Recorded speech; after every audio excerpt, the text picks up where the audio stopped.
So Airbnb isn't just for booking a place to stay anymore. Now you can actually book local experiences right inside the app. Whether it is a cooking class in Rome, a secret jazz night in Paris, or a sunset hike in your own city, you can do it all from your phone. And in today's video, I'll show you how to find and book these experiences step by step. Plus, I'll give you the honest pros and cons from what people are saying online.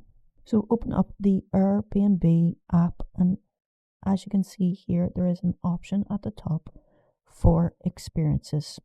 So if I tap this, that brings me up experiences.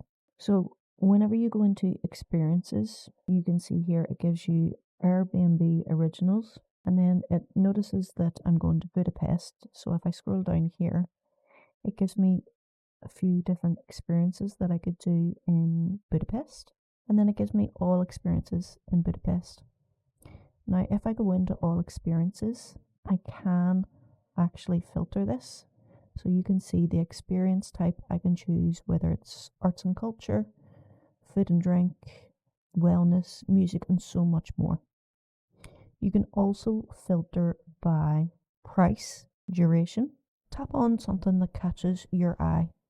Make sure you scroll through the photos, read the full description, and most importantly, check the reviews. So the pros are it is super convenient. Everything is vetted through Airbnb, and it's a great way to meet locals and support small businesses.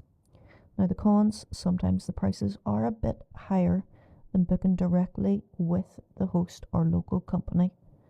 Also, availability can be limited in less touristy areas, and that's how you would book local experiences using the new Airbnb app.